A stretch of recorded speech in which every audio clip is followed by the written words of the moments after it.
Avec la Massif, économisez en changeant d'assurance de prêt immobilier. Conditions sur massif.fr. La Massif présente Sud Radio, parlons IMO, ça vous concerne. Et oui les amis, ça vous concerne parce que cette semaine, Bérénice, nous avons reçu un SMS. Et oui, c'est Josiane qui habite juste à côté de Mulhouse qui nous a écrit.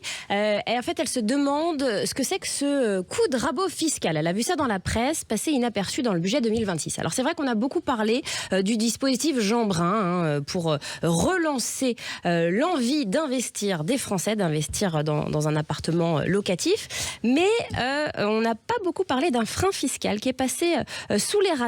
Alors justement, c'est le périmètre d'apport-cession. Alors on va voir ça avec un avocat parce que c'est un peu technique, mais c'est très intéressant.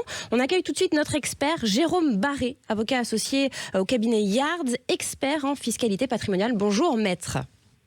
Bonjour. Alors, maître, vaste question. Bon, il y a le budget 2026 qui est passé. Et c'est vrai qu'il y a eu quelques modifications concernant l'apport-cession. Alors, qu'est-ce que ce dispositif de l'apport-cession déjà ?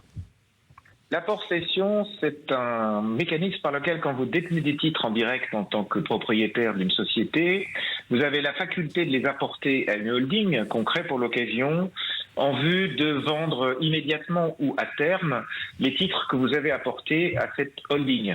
Vous encapsulez vos titres et c'est la façon que vous avez ultérieurement de bénéficier de remontées de dividendes en application d'un régime qu'on appelle le régime mère-fille et de céder des titres selon certaines circonstances à un régime qui n'est pas immédiatement taxé, de sorte que l'idée de ce processus, c'est de vous permettre de réinvestir dans des bonnes conditions et de mettre plus d'argent, si je puis dire, sur la table pour des investissements que vous voudriez faire ultérieurement, dans l'hypothèse de vous apporter puis vous céder. Alors maître, c'est vrai que c'est un peu technique. En gros, ça concerne qui ce dispositif ? Qui l'utilise ? Beaucoup d'entrepreneurs qui ont fondé leur entreprise en créant leur petite SARL, l'activité s'est développée.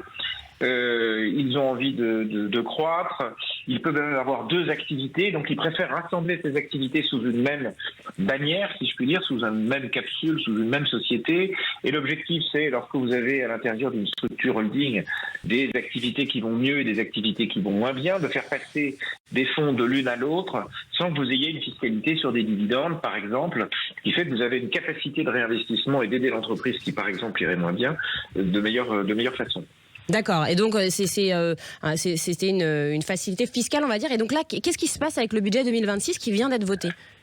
Alors, ce système, il était conditionné à un certain nombre de choses. C'est-à-dire que vous apportez, mais si vous revendez dans le délai de 3 ans, vous aviez une obligation de réinvestir 60% dans les 24 mois qui ont suivi la cession des titres que vous aviez apporté. Pardon, je sais, c'est un peu technique.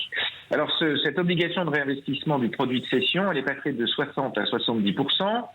Vous avez également un délai pour investir le produit de cession qui était très court, 24 mois. Ce délai, il est passé de 24 mois à 3 ans, ce qui est plutôt une bonne chose. Mais vous avez surtout une augmentation du délai de conservation des actifs investis. Je m'explique. J'apporte mes titres à lundi à cette holding que j'ai créée, qui existe déjà. Je revends en fin de semaine et je dois réinvestir 70% dans un délai de 3 ans dans une structure opérationnelle, pas dans des titres pour se faire plaisir sur un portefeuille, si je puis dire. On veut que vous réinvestissiez dans ce qu'on appelle du dur. Mais dès lors que vous avez réinvesti, vous devez garder vos titres dans une durée qui n'est pas inférieure à 5 ans, alors qu'autrefois elle était à 1 an. La difficulté sur ce type de choses, c'est que quand vous réinvestissez dans un produit, dans une activité opérationnelle, vous pouvez ne pas être le seul actionnaire et il se peut qu'il y ait des clés de sortie des autres actionnaires. Autrement dit, il se peut que le délai de 5 ans, vous ne puissiez pas le tenir. Et dans ce cas de figure, la plus-value qui a été exonérée au moment de l'apport deviendrait exigible. Ça, c'est le premier sujet. Le deuxième sujet, c'est qu'on a limité les facultés de réinvestissement en dur. Et c'est là aussi où il y a quelque chose qui vient perturber, si je puis dire, la trajectoire de ce mécanisme. Donc en gros, maître, si je vous suis, pour résumer pour nos auditeurs, les entrepreneurs vont être encore plus taxés. Oui, parce que... Juste pour résumer, parce que... Voilà, c'est exactement ça. Avec un investissement qui était opérationnel dans lequel vous preniez un risque, est-ce que quand vous vendez votre entreprise au bout de 15 ans ou 20 ans, vous êtes prêt à vous remettre en risque pour 70%? C'est pas certain. Eh bien, donc on ne fera pas ça. Non. Eh bien, merci beaucoup, maître. C'était technique, mais c'était clair. Bravo. Sud Radio, parlons IMO, ça vous concerne. Avec la Massif, changez votre assurance de prêt immobilier et économisez. Conditions sur massif.fr.